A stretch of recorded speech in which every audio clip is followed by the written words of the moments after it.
Você acredita em maldições transmitidas por objetos inanimados? Uma pergunta simples, mas que pode carregar o peso de um abismo. Recentemente, nas entranhas esquecidas da velha escola primária de São Judas, um lugar abandonado há décadas e cercado por histórias que se sussurram como ventos gélidos, um grupo de jovens exploradores urbanos encontrou algo que desafiou a própria lógica da realidade. Não era um grafite antigo, nem um mobiliário quebrado. Era algo muito mais sinistro. Em uma sala esquecida no canto mais escuro do segundo andar, coberta por uma espessa camada de poeira que dançava sob a luz trêmula das lanternas e teias de aranha que adornavam as janelas como véus fúnebres, repousava uma boneca antiga. Seus olhos de vidro, de um azul quase inumano, pareciam observar tudo, com uma intensidade que gelava a alma. Não havia expressão, apenas um vazio abissal que parecia sugar toda a luz ambiente. Um arrepio coletivo, frio e inconfundível, percorreu o grupo, como se o próprio ar na sala tivesse se tornado gelo. Ninguém ousou tocá-la, mas a presença da boneca já havia se infiltrado em suas mentes. Naquela noite, em suas casas, a paz que conheciam se desfez em experiências inexplicáveis. Uma orquestra de sussurros e sombras. Um deles, Lucas, jurou ter ouvido o som agudo de vidro se estilhaçando em seu quarto. Um som que parecia vir de dentro das paredes, seguido por um silêncio tão absoluto que parecia sugar todo o ar, deixando-o sem fôlego. O espelho de seu guarda-roupa, curiosamente, estava intacto, mas a sensação de fragmentos invisíveis caindo ao seu redor persistiu. Outra Sofia jurou ter visto um vulto sombrio e distorcido no espelho do banheiro, uma silhueta que se dissipou no instante em que piscou, deixando apenas o reflexo perturbado de seu próprio rosto assustado. A cada piscada, ela se perguntava se aquilo era apenas um truque da mente ou algo muito mais real. A sensação mais aterradora, porém, foi descrita por uma jovem, Ana, que sentiu o toque gélido de mãos invisíveis em seu braço. Um toque que parecia mais uma pressão, como se algo a estivesse puxando suavemente, mas com uma força implacável para um abismo desconhecido. A marca do toque permaneceu por horas, um frio inexplicável que se recusava a desaparecer. A boneca, aquele objeto inanimado, parecia ter iniciado algo, despertado uma presença que agora o seguia. O que a boneca trazia consigo? Que segredos obscuros estavam contidos naqueles olhos de vidro? Se você soubesse que tocar nessa boneca selaria seu destino, você arriscaria. Pense bem, pois a linha entre a curiosidade e a condenação é tênue. A noite pairava sobre a rua deserta, um véu espesso de escuridão que engolia os contornos familiares do bairro. O ar estava pesado, carregado de uma umidade fria que parecia se infiltrar nos ossos. E o silêncio era tão profundo que cada batida do coração ressoava como um tambor distante, amplificado pelo vazio ao redor. As poucas luzes que ousavam pontuar a paisagem eram fracas e trêmulas, projetando sombras dançantes que pareciam ganhar vida própria, transformando objetos cotidianos em figuras grotescas. Era um lugar onde as lendas ganhavam substância, onde o medo se tornava um companheiro constante. Essa história me assombra desde a infância, quando ouvia os sussurros dos mais velhos sobre a velha casa no fim da rua e sobre a bruxa que ali habitava, cujas janelas sempre estavam escuras, como olhos vazios que observavam a todos. No centro dessa teia de aranha de mistério e temor, reside a figura de uma mulher cujas lendas ainda fazem os moradores mais antigos de Vila Sombria estremecerem. Ela era conhecida apenas como Elara, a tecelã de sombras. Seu nome era sussurrado com reverência e terror, um nome que evocava imagens de rituais noturnos sob a lua minguante e cânticos em línguas esquecidas. Em um diário empoeirado, um tomo encadernado em couro gasto, encontrado entre os destroços da antiga escola, uma caligrafia trêmula e quase ilegível descrevia os rituais sombrios daquela mulher. Ela tecia feitiços com cabelos de criança e lágrimas de medo. Lia-se em uma passagem que parecia ter sido escrita por mãos tremendo de terror. A boneca que ela criou não era um mero brinquedo, mas um receptáculo, um vaso para a escuridão que ela invocava, um portal para algo antigo e faminto, algo que veio de um lugar além do nosso entendimento e que buscava uma entrada para este mundo.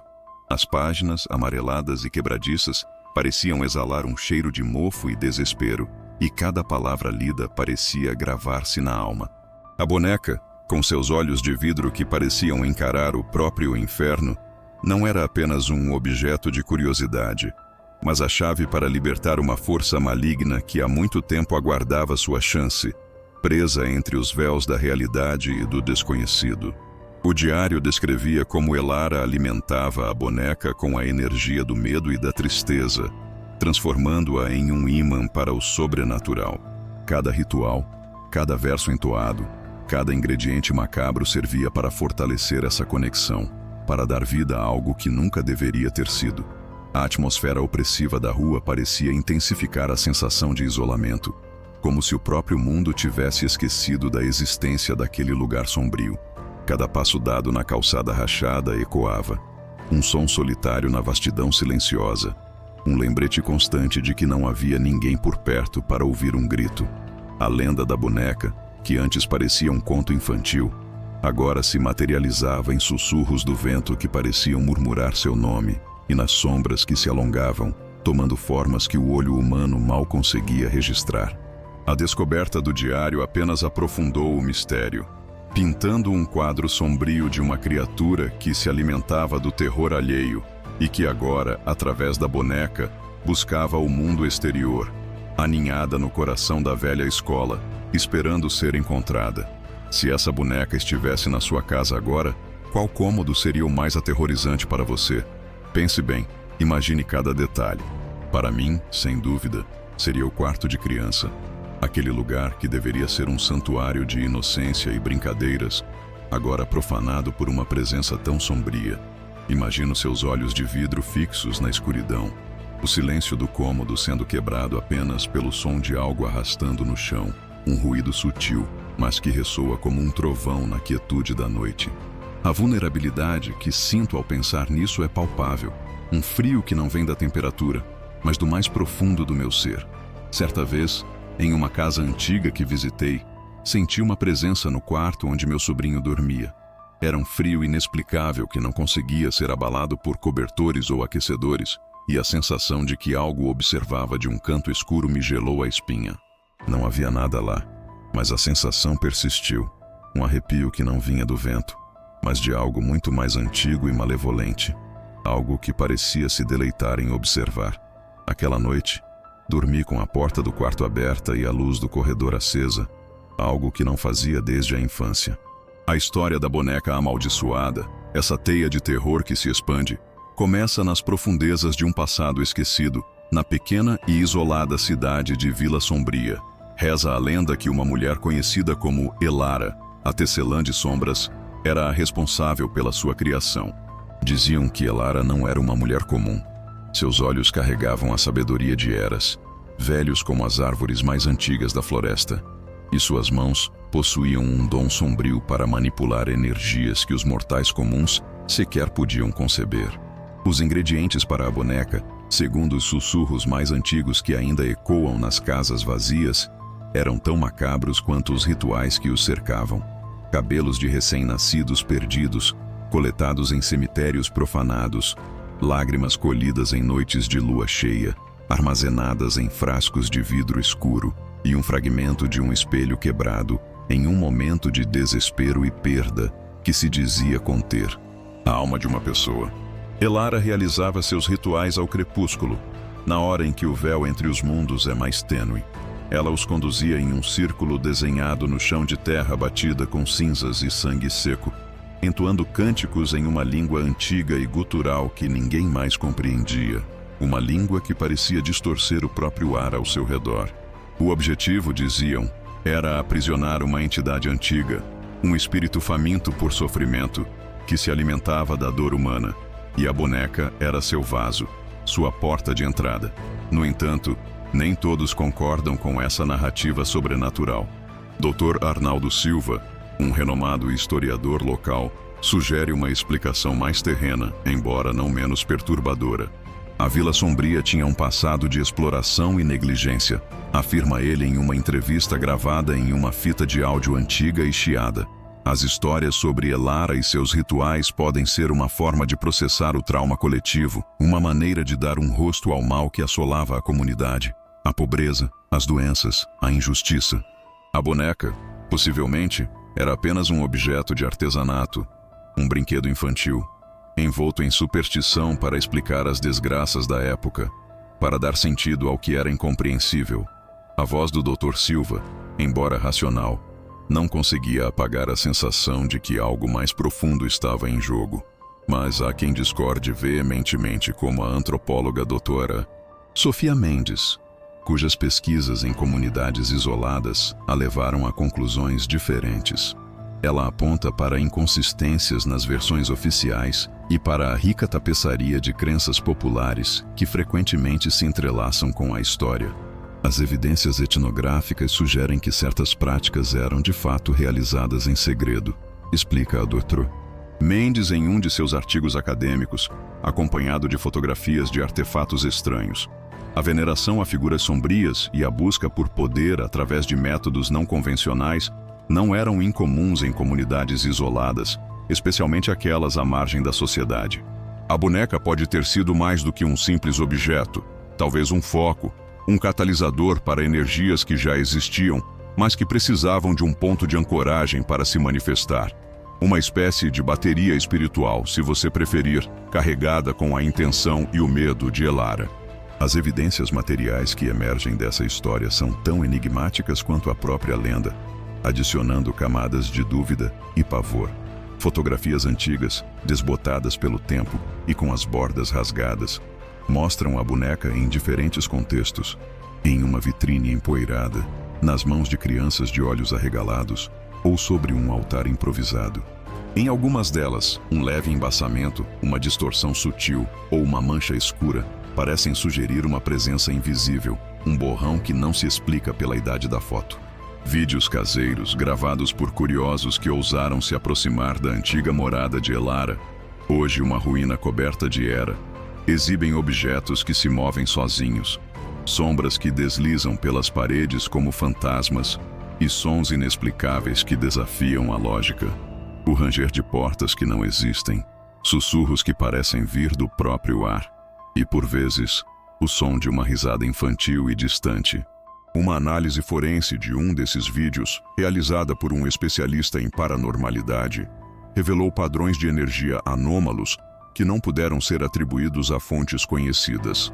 Eram picos de energia eletromagnética sem uma causa aparente, flutuações de temperatura em pontos específicos e anomalias nas frequências de áudio que sugeriam vozes imperceptíveis. Depoimentos de indivíduos que afirmam ter tido contato com a boneca são ainda mais arrepiantes e perturbadores. Dona Clara, uma senhora de 80 anos com olhos mareados pela lembrança, relata com a voz embargada: "Eu a vi quando era criança. Ela estava em uma vitrine em uma loja de antiguidades. Naquela noite meu pai adoeceu gravemente com uma febre que o consumiu por dentro e nunca mais se recuperou. Sinto que ela roubou a vitalidade dele, um pouco de sua alma a cada dia." Outro relato, de um jovem colecionador de objetos macabros, descreve uma sensação avassaladora de pavor, seguida por uma visão fugaz de um rosto distorcido e desfigurado no reflexo de uma janela, momentos após adquirir um objeto que ele acreditava ter pertencido a Elara. O objeto, um pequeno relicário de madeira, foi encontrado dias depois, completamente em cinzas, como se tivesse sido consumido por um fogo invisível. Diante de tantas incertezas e evidências tão tênues quanto perturbadoras, as teorias sobre a natureza da boneca se multiplicam, criando um mosaico de medos e possibilidades. Alguns a veem como um receptáculo de espíritos malignos, atraindo e amplificando o mal que já existe no mundo, um farol para o inferno. Outros a consideram um portal, uma fenda dimensional que permite a passagem de entidades de outros planos, seres que buscam este lado para se alimentar ou causar caos.